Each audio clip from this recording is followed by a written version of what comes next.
Hello, very beautiful community. Hello, very beautiful community. Let me know immediately if you can see and hear me, and then we will get on. And I'm going to talk about something that's really important, which is process. It's not whether you like or dislike a claim that somebody is making in a magazine, in a newspaper, in a television program, in a YouTube video, but what your sense is of the epistemic credentials and the epistemic wherewithal that get them to that claim that they're making. And of course, it's very important that a consequence of that could be that somebody who's making a wrong claim is trustworthy and somebody who's making a correct claim is untrustworthy. But this is a very important conversation for us as we descend into this epistemic catastrophe, where it's very hard for nations to have collective conversations with themselves about themselves. Because we've got this seemingly esoteric topic, we're going to have a much smaller room today, and that might allow me to take more of your questions. Now, something else. I'm a lot more sick than usual when I do lives today, and you can see I'm in a much more horizontal position. I'm essentially lying down. So, what we're going to gamble on, very strongly beautiful community, is that my brain works sufficiently to hold us up here. So, let's rock and roll with our usual ethic of scrollificating up and seeing what questions, if any, were left. And there would have been only a couple because we're a small group today. Dudok, yes, I'm going to return to the issue of the crisis of men in our culture, and it's an important issue that I'll cover both on the main channel and here, hopefully. Echelon. Vlad, do you ever venture into topics because the situation and your position as a baby public intellectual demands it while doubting your epistemics? So, if you mean doubting my epistemics in the general sense, how I interpret the world, then I doubt them all the time. Because a feature of my experience, especially as a non public intellectual, as a philosopher, is that you've got to be ready to say, look, I'm extremely engaged with a particular position, with a particular way of thinking about a certain question. But if necessary, I'm prepared to wake up tomorrow and let it go. And that combination of engagement and openness, which is difficult because it's easy to be open and disengaged or engaged and closed, is a prerequisite, I argue, for good work or the potential for good work in social philosophy in particular. And so that's part of the answer, right? One always doubts one's epistemics because what one wants, fingers crossed, is to be in a better epistemic position month by month by month by month, right? Unless you're growing as a philosopher, it's not good. And unless you're growing as a public intellectual, which is a different kind of thing, it's not good. Now, do I doubt my epistemics on particular questions? Absolutely, as well, in the sense that it's very important to keep asking the question, should I be talking about this or not? I would say, however, that in my minor public intellectual capacity, this is easier for me than it is for other platforms, because you don't make the demand of me that I cover absolutely everything. I mean, look at Rory and Alistair at The Rest is Politics.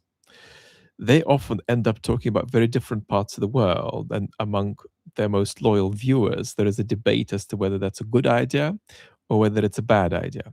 The people who say it's a bad idea say, well, they can talk about the UK, sure. They can talk about the United States, sure. Rory's, you know, very connected to the United States, so he must know a lot about it. Well, Alistair Campbell also has a lot of good things to say about Germany and France, and so that's as far as that goes, that's good. But what if they talk about China? What if they talk about the politics of countries they don't know? What if they analyze the Putin regime? And my position here is that uh, I am on the side of those who think that you take the breadth and you take the hit on the depth in terms of their podcast, in terms of how they work. Because I think there's a wonderful element of inclusion, especially when they talk about bits of the world that they're not familiar with, but they try to analyze those parts of the world. It helps their viewers be less claustrophobic and less sort of Western centric or UK centric. So it's wonderful. I don't do that because I'm under no pressure to talk about what's happening in Mauritius or what's happening in Thailand. And so, in that sense, I'm under a lot less pressure. And I suppose there's another thing to say, and that's that some of the opinions I share are very easy. They're easy opinions for me to share. Opinions about democratic decline, for instance, right? It's much easier to figure out whether there is democratic decline or not than it is to figure out whether Wittgenstein was right about social understanding. In other words, if you're going to be able to do anything with these harder questions, you should find these more straightforward questions a lot more accessible and make no mistake with them.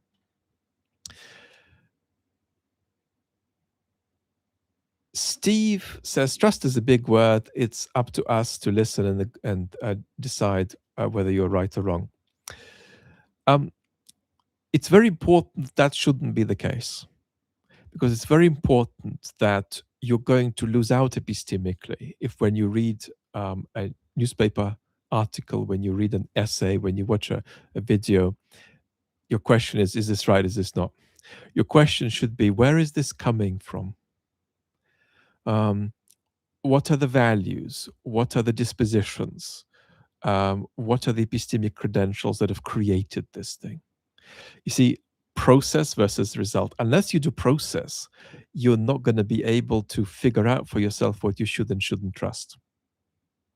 Because the only way you can do that is by looking about you and then comparing the epistemic credentials of the different claims that may come your way. Tuju is asking, Vlad, you should speak more about the methods you use for learning things you share with us. It's very important that I've done quite a lot of that on the Small Philosophy channel. I've talked there about issues like confidence, issues like the distinction between amateurishness and professionalism. So that's one place I've done it, and it's very important that I'm going to keep doing this on there, but also on the chat channel too, at least in passing. So I agree with you, but I want to claim that I already do it, and I'm going to do it more. And I'm always delighted to answer questions like, what's your sense of how you get a picture of this? Let's say whether it's Putin or Isaiah Berlin, right? Just getting a YouTube comment coming through saying that I thought this was Eminem speaking. I get an email like that once a week, and a YouTube comment like that once a week as well. It's my lookalike predicament. Let's go Steve again.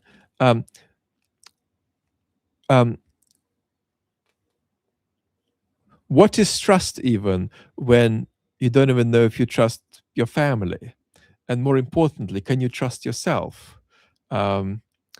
Answer is that you've got to trust, but how can you if nobody knows the truth? So it's very important that if you make the claim that nobody knows the truth, you understand that that's a self-refuting claim. Because if nobody knows the truth, then the truth value of the claim that nobody knows the truth is itself unknowable.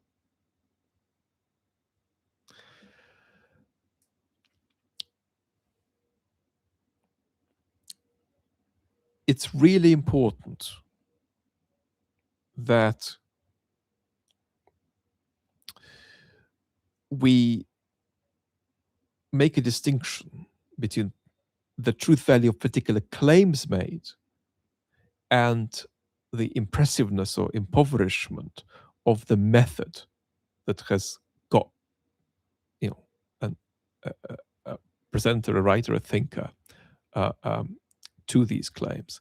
And when we analyze that method, we're constantly making comparative judgments of better and worse as far as that person's capacity to judge goes, as far as that person's capacity to be truthful, um, which is to say, to be accurate and to be sincere goes. Unless you constantly make these comparative judgments, you're going to struggle. And the way you're putting this, Steve, is actually in intent an anti authoritarian position. You know, you want to not be duped. But while that's the intent, the outcome is that it's a authoritarian adjacent position that you're carving out for yourself. Because if you suspect the truth entirely and you don't know if anybody knows the truth, that's an absolute recipe for authoritarian politics. It's very, very important that we understand that. Kristin, can I trust you? Should I trust you? So far I have. That can always change. Ricky, on the other hand, I'm not sure about. Well, that's right. Ross, when I first came across your channel, I Googled you and found someone on Reddit asking whether you were a guru, which I found an odd question in that it seems you're a kind of anti-guru. Well, I'm an anti-guru, at least in the sense that I'm focused on process rather than on a set of claims I want people to converge on. I'm much more interested in how you think than in what you actually conclude. How can someone who wants to rebuild trust handle the YouTube expert environment, which is 40% grifters and 40% amateurs pretending to be experts? Corinne Deans is asking. Look, I think that that's important and not entirely unrealistic. I'm not sure what the percentages are. In this information environment, there is no position of purity to stake out. You're always going to be in a position where you're trying to use certain platforms against themselves. You're trying to use them against their natural inclination. And it is true that even if you take a good cause, forget bad causes, even if you take a good cause, especially if it's an activist cause, the truth is that most content for that cause is going to contain significant misinformation. And if you could go to jail for misinformation, then most people advocating for most good things would be in jail. That's the information environment we're in. It doesn't mean that it's impossible to use these platforms for cumulatively, beneficial purposes. But you've got to do it intentionally. You've got to be very grounded to make sure that you're not getting algorithmically drifted. And one way of doing that is keeping your intellectual life off the platform, in the sense that you don't develop views to say them on the platform. You develop views anyway, and then you say them. That's important. It's a helpful thing for me that I have an identity as a philosopher before my identity as a public intellectual, a baby public intellectual. That means I don't just have thoughts in order to share them with you. That gives them a kind of stability. You also have to be prepared to take a lot of hits in terms of how known you are and financially.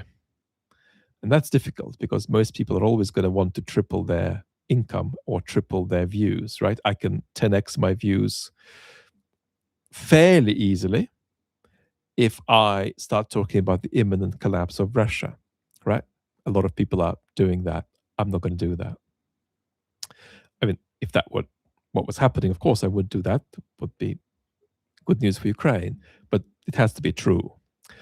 So it's a difficult environment, but just because the lights on the hills are dimming, isn't that's no good reason to go to the lights that aren't yet out and turn them off, because the entire environment is not well illuminated enough. No, we got to keep as many lights on as possible. So that's how we go.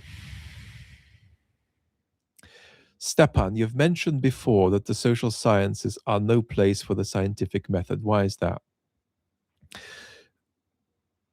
That's not unrelated to our conversation today, because our conversation today is in part about interpretation. But I think that a good part of the answer is in Charles Taylor's 1971 essay, Interpretation and the Sciences of Man. And so I send you out to read that. And of course, Charles Taylor's answer is that the social sciences are inherently interpretive,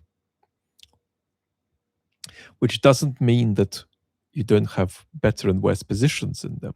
It just means that better and worse positions in them are never, not even aspirationally, going to pass the test, or should be expected to pass the test of the kind of generalizability, the kind of exactitude, the kind of universality that you must get in the natural sciences. Ross, would it be valuable to have a space like Reddit or YouTube where folks could share podcasts and comment? Yes, if it's moderated. We don't necessarily have the facility to do that at the moment, but in principle, that's certainly an option. Both myself and my extraordinary YouTube uh, uh, uh, support and YouTube colleague Amel Fitan are both very, very sick at the moment. And so there's less capacity, but it's an option for the future. What is the tethered practice, Jordan is asking, of truth, of truthfulness? You've mentioned it several times. Can you speak about it briefly? Yes. There is a series of traditions in the West which say that letting go of the truth outside of the sciences is actually okay for social progress. We can have social progress, but think that every claim in the humanities is relative. One of the last famous philosophical voices who argued that was the philosopher Richard Rorty. I say that's a disaster. If you give up on better and worse claims outside of the sciences, and just say that everything is just a matter of some kind of entirely relativized perspectival judgment that has got no more grip on the way things actually are than any other judgment. If that's where you land, you're going to land in a position where disputes about key matters in the humanities and in the social sciences are going to be just about power. And if they're about power, they invite the politics of power. And the politics of power is the politics of Donald Trump, very roughly. So it's very important to me that we avoid being relativists in important questions outside of the natural sciences. Because I claim that if we land on a kind of relativism there, and we're not far from that today in terms of the nature of our discourse, we're going to lose any capacity to tell a legitimating story about democratic practice.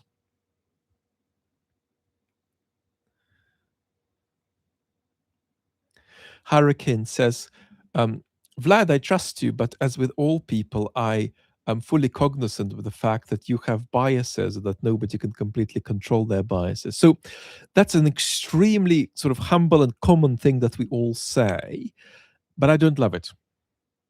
I don't love it because of two things, really. First, the idea that really good intellectuals or public intellectuals have biases is not quite right. It's not quite what they do have that sort of slants them in a particular direction. What they have is their personality, and what they have is their values and certain kinds of perhaps interpretive tendencies, interpretive preconceptions. I don't want to call these biases, however, because biases implies that there is a kind of unbiased perspective that none of us can realistically get to, but it's there. It isn't there. There isn't a way of entirely separating out one's personality from the nature of one's views in the social sciences and the humanities. There is no way of entirely separating one's values from nature of one's views in the humanities and the social sciences. You can't do that. Now, that doesn't mean that this is just a sort of a relativist or subjective wash. What it does mean is that there's no clear separation, but the lack of a clear separation isn't the presence of a bias, because the lack of a clear separation isn't something that you would want. Because if you had that kind of separation, something would have gone very, very wrong, because that's just not how thought about interpretive matters works. So that's the first thing I dislike about the term everybody has their biases. The second thing I dislike about it is that it implies that we have a set of questions that we agree on that then we try to answer with relative degrees of bias. Whereas the really difficult thing about our discourse is that we get wrong what questions it is that we should be asking. The really challenging thing for us is that we're often going around asking the wrong questions. And so I don't love about this idea everybody's biased, that it implies the notion that we have a set of questions we're all trying to answer with different degrees of objectivity that we already agree on. It's not true. The biggest problem is we're stuck in certain questions that we shouldn't be stuck in.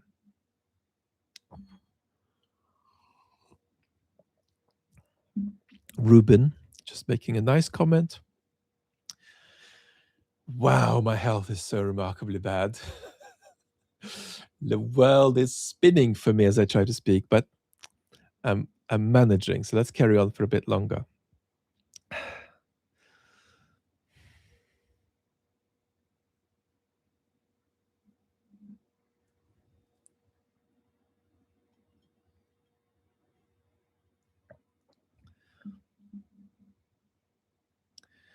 Let's see.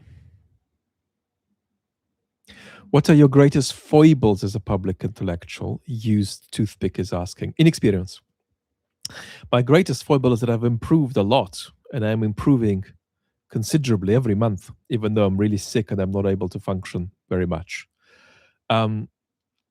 If you're improving as rapidly as I am improving, it must mean you have a long way to go.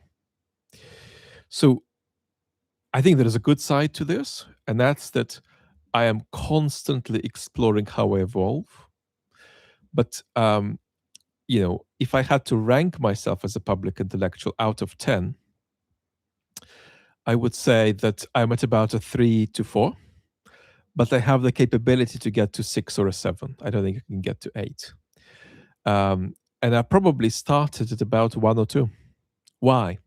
Because being able to give a good undergraduate lecture is very different to being a public intellectual. Maybe I gave a bad example. Certainly a graduate lecture would be a better example, because there what you're focused on is giving a truthful account of some remarkable part of our past, giving a truthful account of what Machiavelli is doing in The Prince, of what Mill is doing in On Liberty. But when we go here, something different happens, because my priority here is not telling you what I think is true. It's contributing in some way that I often can't control to your own relationship with truthfulness. That requires a completely different skill set. And I'll give you an example. My greatest philosophical hero, my joint greatest philosophical hero in recent history is Bernard Williams, the wonderful philosopher Bernard Williams, who I absolutely am in love with. Bernard died in 2003. I don't think Bernard was a great public intellectual. Right? So being an intellectual of some level of adequacy does not translate immediately into being a good public intellectual. Sometimes, you can never make that translation. Now, I'm somebody who I believe can make that translation. but I have a long way to go, and I'm improving quite rapidly. And as I say, that's good, but it's also a bit funny because to have improved as much as I have improved suggests that I started at a pretty low place. Um, so I'm constantly learning, I'm constantly exploring, and I'm constantly understanding that there are new ways to compromise between the different pressures that uh, you're under when you do this. My guiding light here actually is not a set of principles or rules.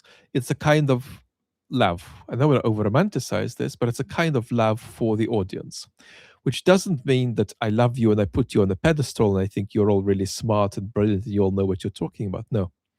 The love is that I am very intentional about not putting trash in your tummy.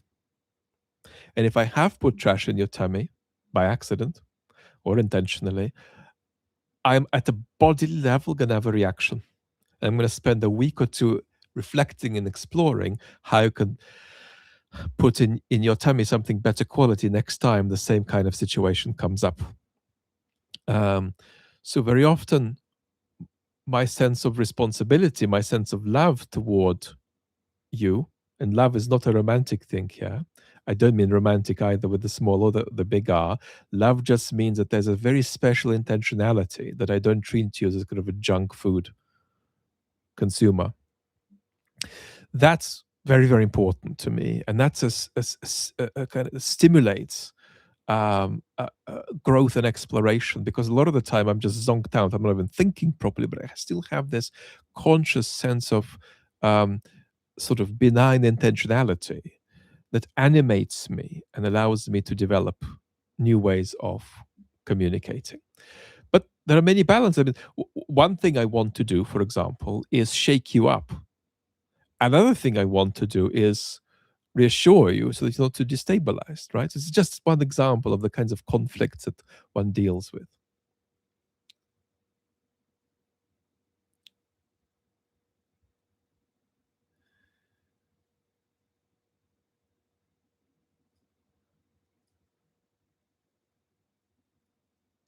What are your thoughts on streamers as public intellectuals like Hasan Piker? Hasan Piker is not a public intellectual in my view. He is certainly a public voice, but he's not a public intellectual.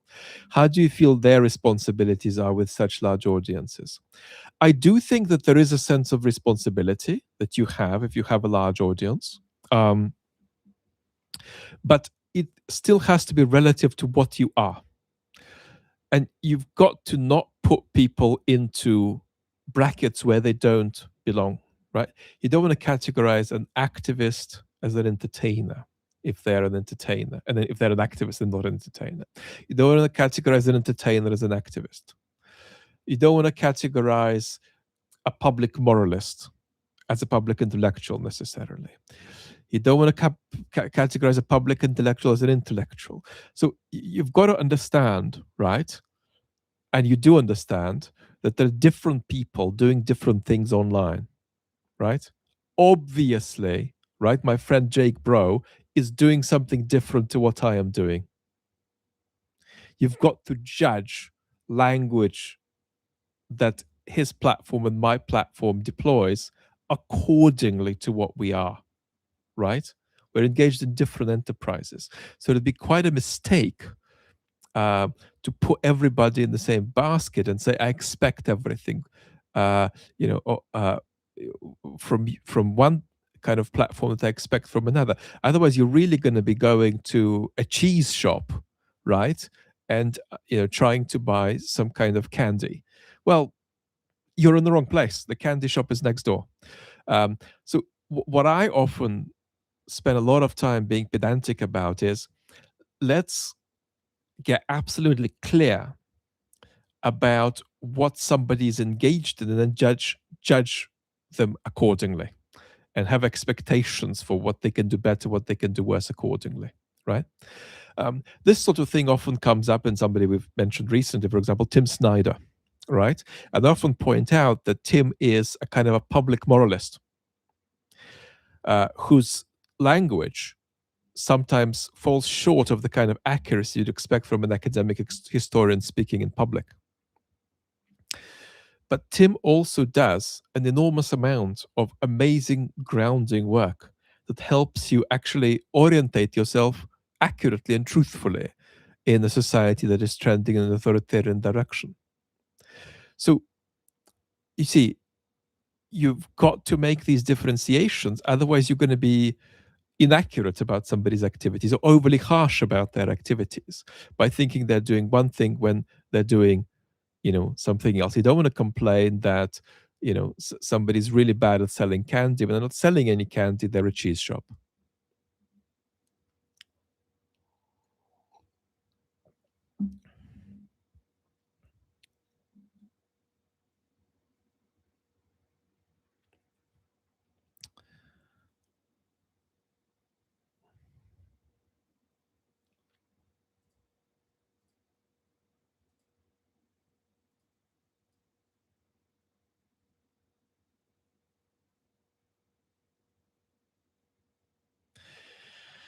How do we counter the playground level noise that's flooding politics to dupe voters?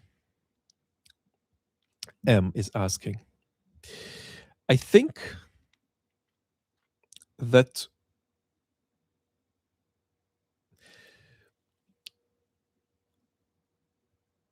the problem is less noise when it comes to your experience of the information environment and more a kind of degradation through a kind of latent, cheap negativity. And the answer to that is that you've got to make sure that you do two things. That what you consume on your screen is at least as positive as it is negative. And you've got to make sure that what you consume in politics is at least as positive as it is negative. And that's a much harder task because you can always say, well, I'm going to listen to a beautiful lecture about ceramics or whatever it is you love on YouTube, and that's going to elevate me. But then I turn to politics and it's all trash. And here there's a certain kind of problem, namely that I can't just let you borrow my way of not being weighed down by politics because my way is very particular because I have a professionalized relationship with thinking about politics. And that gives a special positivity to me. Why? Because when I look at Trump, I don't just see an orange calamity. I also see an instantiation of human beings engaging in relations mediated by institutions they share. It's still an example, as ugly as it is, of human beings doing politics. And I professionally love that. That's why there's a kind of beauty and a kind of elevation for me to any engagement with politics that you could not possibly expect of somebody who wasn't a kind of politics freak like I am, who wasn't in love with the notion that human beings are animals who, among other things, engage in political activity. And that's why I can look at very unlovely political developments and not be weighed down by them. Right? That's a bit of a junky, a bit of a freaky relationship with politics that most humans should not have. So, what does it mean for you? For you, it might mean that you've got to find something political that inspires you or that elevates you, right? Read a beautiful biography of a political figure that's elevating. Listen to it on audiobook. Or engage with people who are making content of an aspirational kind about how to make our politics better, right? Because if I listen to 95% negative political coverage, I'm not going to be weighed down by that. 99% of you will. So you can't copy me. You actually have to insert into your political diet things that are positive, things that are elevating. Unless you do that, there's going to be a kind of negative degradation of your political experience that's going to make you actually not just impacted physiologically and psychologically in a bad way, it's actually going to make you less efficacious as a citizen.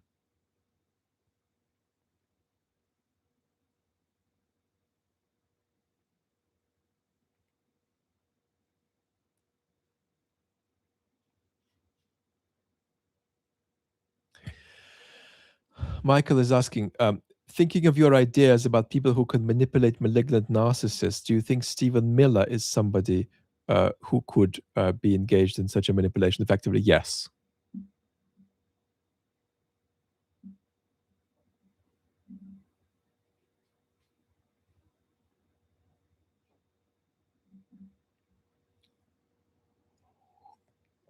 Do you ever feel disconnected from public life and society due to your history of disability?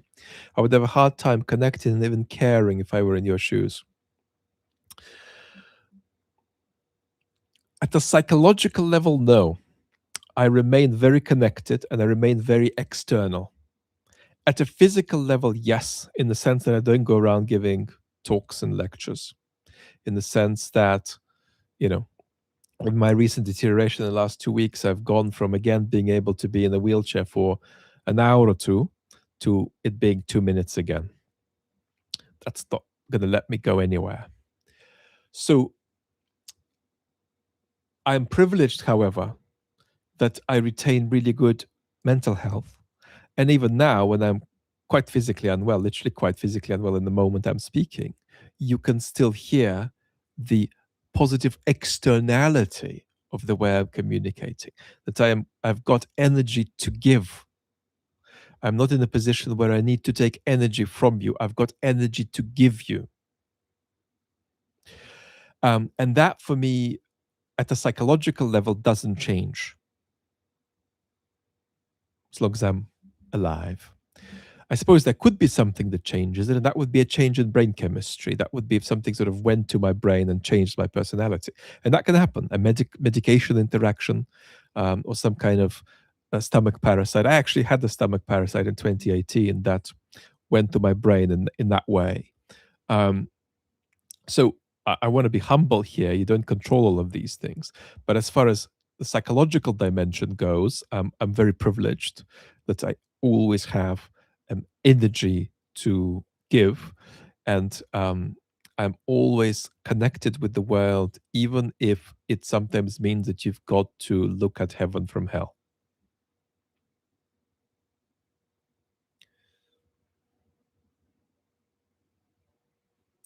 Is it ethical for public intellectuals to make predictions wishing you better health? I think that it's important for public intellectuals who make predictions or who talk about trends at least, to talk with their audience about what it is that they think that they're doing when they do that. So, an example. Hey, beautiful community, your democracies are going to decline. How sure am I about that? Am I 99% sure? No, much more than 99% sure. Much more than 99% sure. It doesn't mean it's going to happen. A meteorite could hit the planet, or some kind of major political realignment could occur as a result of a global nuclear war. But short of extreme events like that, that's the trend for the next 10, 15 years. So, at the level of psychological clues, the chances that Western democracy will be weaker in 10 years are 99.9%. So, if I say that, I had better say what it is that I am doing. And what I am doing is referring to various social forces. I'm saying, look, there are certain social forces, certain kinds of economic exclusion, certain facts about our informational environment, certain facts about various ideologies of self realization in our culture, certain facts about the patterns of atomization in our culture, which mean that we won't be able to um, have the kind of national conversation that we need to renew democracy to the point of simply eliminating the trend of democratic decline. There is a possibility for limited local reversals of it, but that's about it. What we can, however, do is make sure that instead of that decline being, you know, very big, that it's big minus, that it's smaller. And that's going to make an enormous amount of difference. That might be the difference between us keeping and losing our democracies. So all is to fight for in that sense.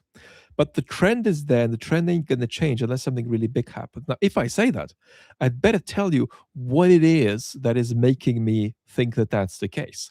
I'd better take you sort of round the back and say, well, this is why I'm making that claim. And I do this in two ways. I point out the social forces that are at play, and then I say, look, there is such a concept as an historical tendency, and this is an example of it, and this is how the concept of an historical tendency works.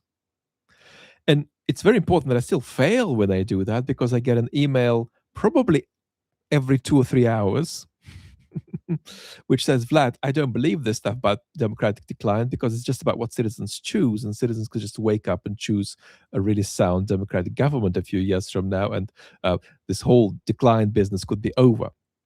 So that's an elementary misunderstanding of how historical tendency works and how social forces work. And so I go around and say that and say that and say that and say it again. So you've got to take people around the back. It's very important.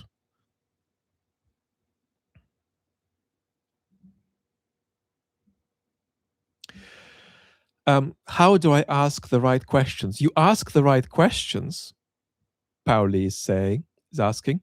Well, you ask the right questions by asking questions about questions. Now, one effect of a good philosopher, for example, who speaks with the culture, is not that the culture's answers change, but that their sense of what the questions are transforms, right? So you've got to be able to ask questions about questions, and keep questioning the questions that we ask, right? A lot of the time, there's going to be a choice between, is it this or is it that? And it's going to feel like that choice is fixed. But in fact, that fixedness of it is only going to be there secondary to a particular question that we ask that might not be the best question to ask.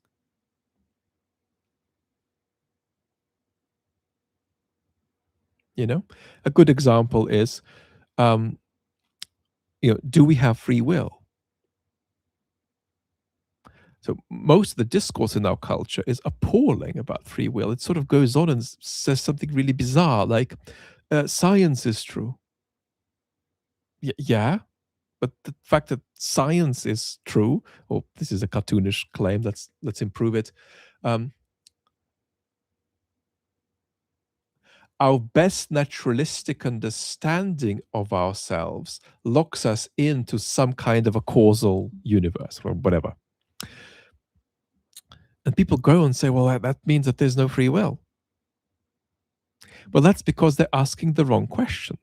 If your question is physics roughly right, or the most likely thing to be right about the universe, then obviously there's going to be no free will. But that's not the correct way to ask that question. The correct way to ask it is there any kind of conflict that we should worry about between what physics tells us and what decision theory tells us and what ethics requires of us, right? And that way, you can make a very strong case for us having as much free will as we need, because if I deliberate about whether to run my live to 45 minutes or to an hour, my deliberation is not going to contradict the laws of physics, goddammit. And there's nothing in the laws of physics that's going to show that I haven't deliberated about this properly. Likewise, there might be certain ethical conceptions we have that are incompatible with what physics tells us, but we might not want them anyway. And there's plenty of confidence that's justified toward the idea that our ethical conceptions are entirely compatible with our best naturalistic and physical understanding of ourselves, right? There's nothing that I say negatively about Mr. Putin or positively about you, the beautiful community, that's going to be sort of contradicted by physics. That's an example of a question that's, re-asked in a different way.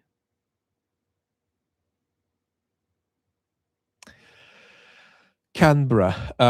What moral obligation do we have to bring our fellow humans out of the cave in this era where they think they've found comfort in active stupidity?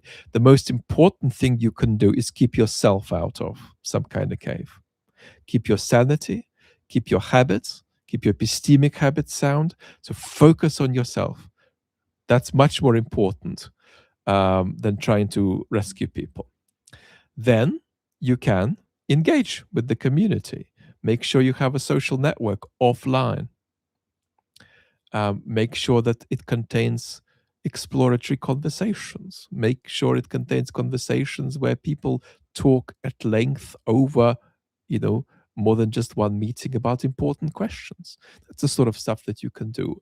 But it's not a priority for you to go around rescuing people. It's often counterproductive anyway.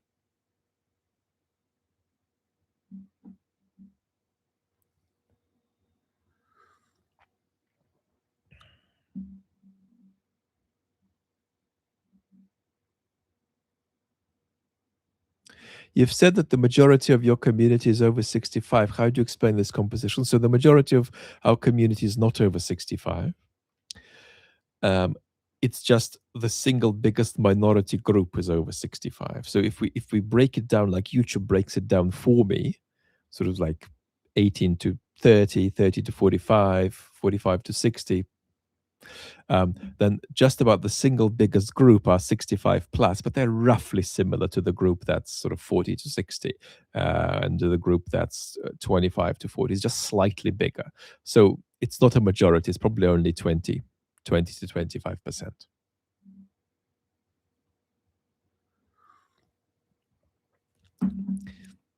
How do I navigate my friendships to be a positive political influence on them, Sammy? Make sure that you have conversations with people that are a process in time, that take place over years, that return you to the same important questions. And make sure that in these conversations you aspire not to change the mind of the other person, but to grasp what they think or what they think, and to grasp what you think and what you think you think. A wonderful context for that is a morning walk. You know, going on a morning walk in the hills somewhere with somebody, or with a couple of people, and talking about important questions, like the fate of your democracy. So don't underestimate the important political value of that. And then there is something else. If your society does turn authoritarian, your democracy does collapse, this social network is going to be enormously important for your sanity.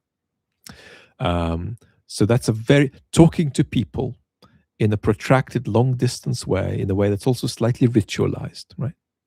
And I try to do that a bit here on the chat channel. We come back to the same place and don't say the same damn thing over and over and over. That is hugely important, that you cultivate that in your life. And it's also good prophylaxis in case something really bad happens to your polity.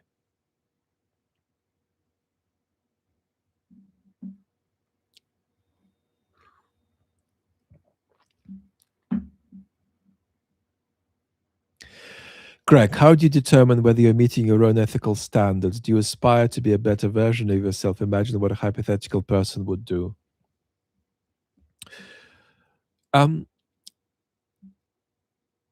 Well, what have I tried to do in a very sort of lame way in this chat?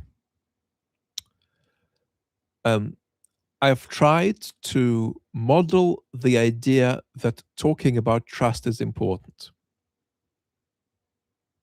That's a more important aim for me in this chat than saying particular things about trust. So I'm just trying to culture us into this procedural approach, into this notion of process. It's not just Harry claims X as opposed to Y, and is Harry right or wrong? It's how did Harry arrive there? How much epistemic credibility do I give Harry compared to Sally or compared to me, right? I'm trying to culture this into us. So a question arises, how good a job am I doing? To be honest, on this occasion, I'm going to be asking myself, how good a job am I doing relative to how ill I feel? But how good of a job am I doing? And what can I do better?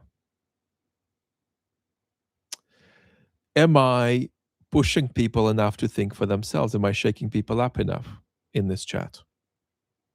Am I shaking people up too much, such that I am coercively closing off possibility of exploration for them by paradoxically insisting on exploration as dogmatically as I insist on it? Could something like that be going wrong for me in this chat, right? When I speak to you, I'm always taking the foot off the accelerator, putting it on the brake, putting it back on the accelerator. I'm always calibrating this. And it is never going perfectly. It is always, first of all, going in a way that is about compromise. You do more of one thing, you're going to have to compromise somewhere else. But it's also that there's always a way of striking a better balance, right?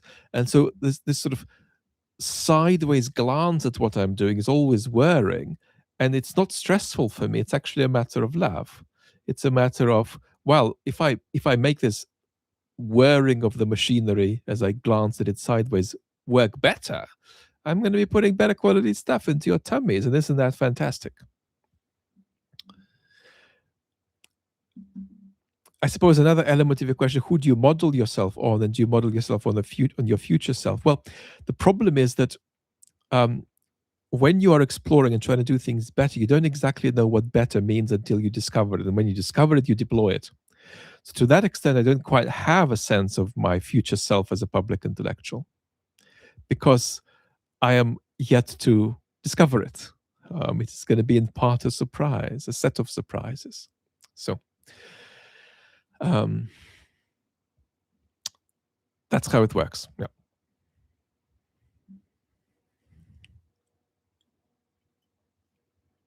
Do you think the politics of nudging and incentives that's so popular has undermined trust? Yes, I do.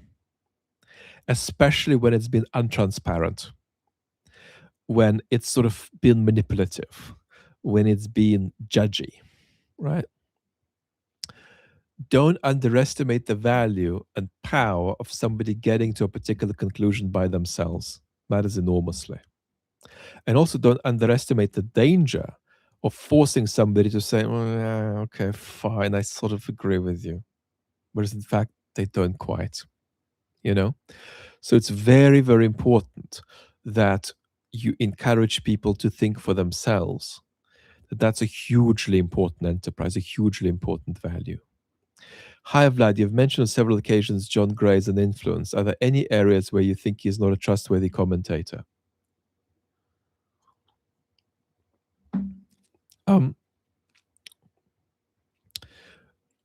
Roughly speaking, no, but that doesn't mean that I agree with everything John says. I mean, we have differences. For example, I voted Remain and John voted Leave in the Brexit referendum. Now, John voted Leave in a sort of aspirational way. He didn't vote Leave because he thought the platform delivering Leave were good or responsible. He thought that they were a bunch of useless charlatans. But so trustworthy does not mean I endorse every position John takes. Broadly speaking, what I love about John is that he very aggressively pulls you in a particular direction, often with what feels like an excess of force. But he does it because he instinctively judges that you're drifting too much in the other direction, and that he needs to make a sort of recompensatory intervention. A lot of what he does is that. And I think it's enormously wonderful because he largely engages in manipulation ethically. He is manipulative in an ethical way. He's actually not enormously self-conscious about this. He doesn't sit around and think, as much as I do actually, about, well, given that we're drifting too much in this direction, how much of a compensatory sort of jolt should we do in that direction, and so on. The other thing that John doesn't do is John doesn't sit you down and say, let's connect, let's check if we are okay. John, rather in a self-delighted way, just sees you go about your business, and if you succeed, great. If you fall on your face, then, well, that's life too. whereas I'm going to baby you much more. I'm going to baby you much more. I deploy warmth as an element of public intellectual communication, whereas John um, doesn't relate to that. John sort of self-delightedly observes you and self-delightedly welcomes you into his observations of you and everybody else. And it's very important that we have more, right? What's the problem with John Gray? The problem with John Gray is that there aren't more John Grays who are slightly different to the John Gray that John Gray is.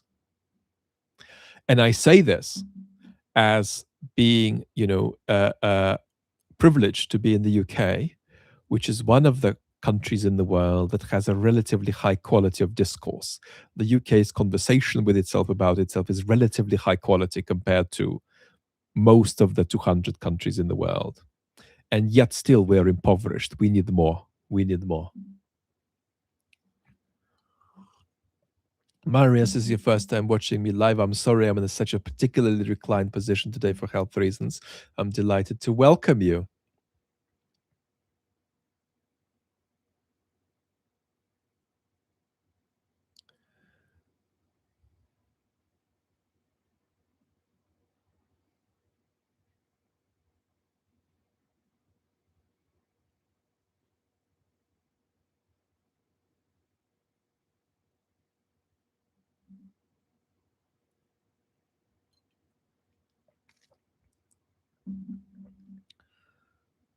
Oh, I've got gossipy that Tristan has got into trouble with Amalfitano. That Tristan must have said something bad.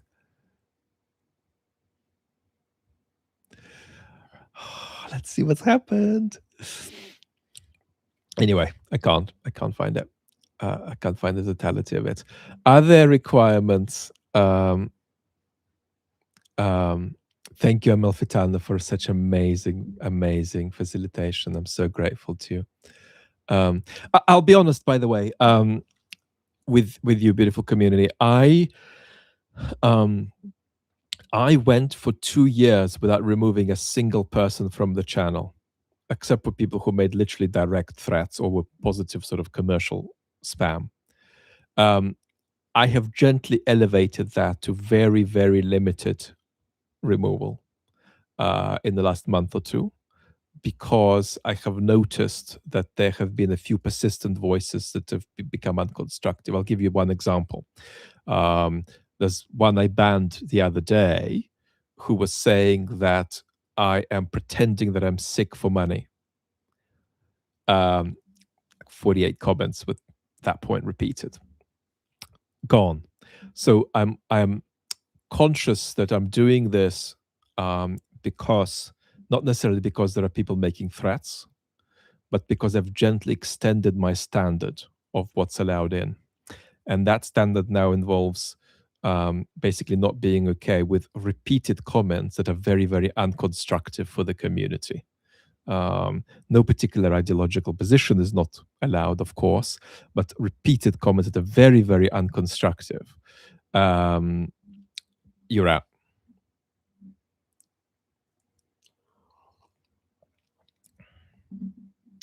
Also, the hilarity is how many more views would I have if I wasn't sick? Right? It's a catastrophe for my profile that I'm sick. It's not something I'm in any way using for my benefit. And there's so many sick people in the community too, and we need to respect them. So, well, we're coming close to the hour. This is the smallest group I think we've ever had because I've chosen such an esoteric topic. I've been extremely grateful for you to have joined me. Let's take a couple of more points or questions.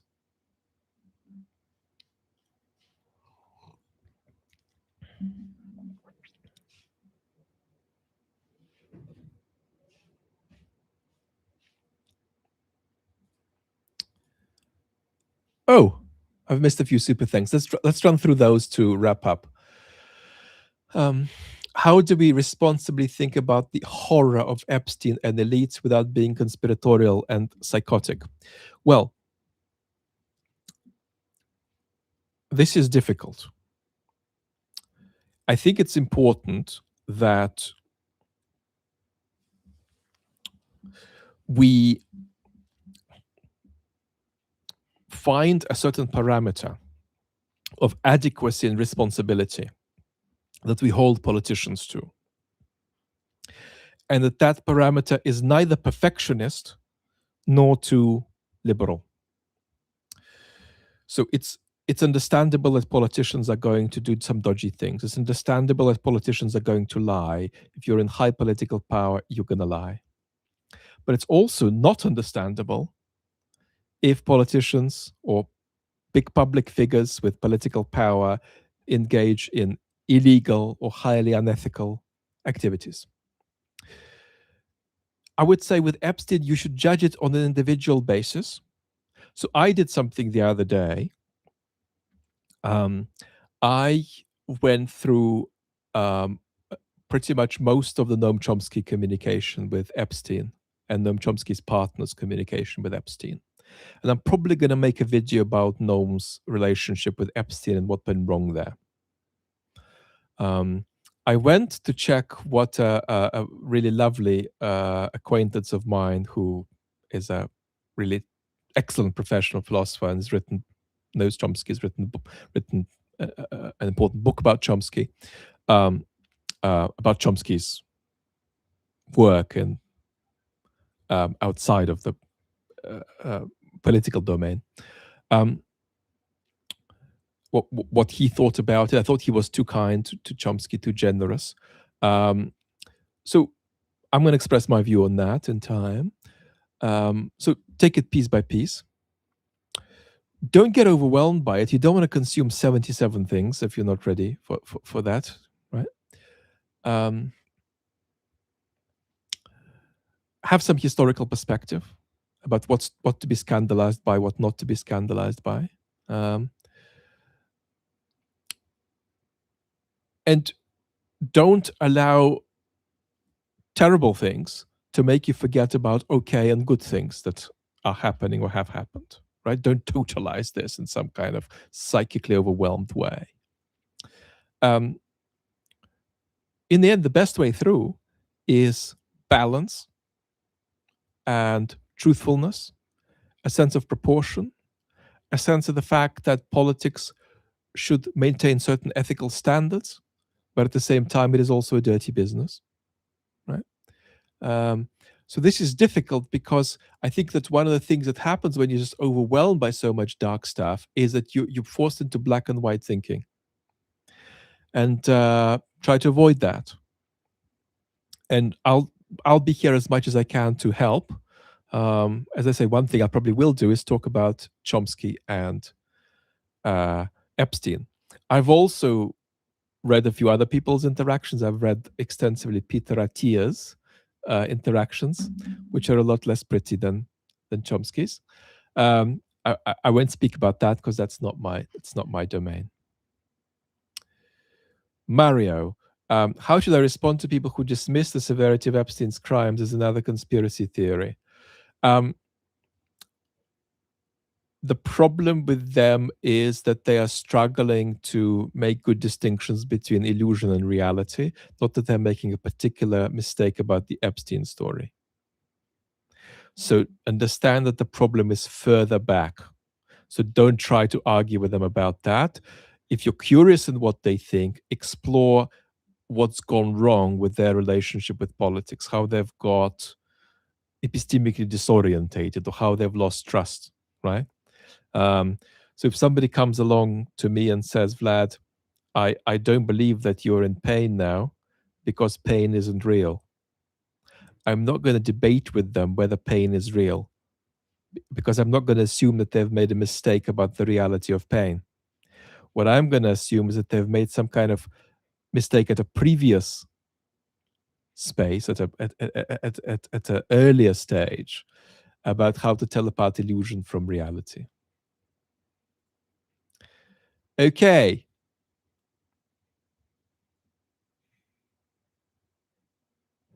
Let's do one last thing. Vlad, what if I'm autistic and I only think in black and white? Catalyst. that'll be the last question today. So, being autistic means a lot of different things.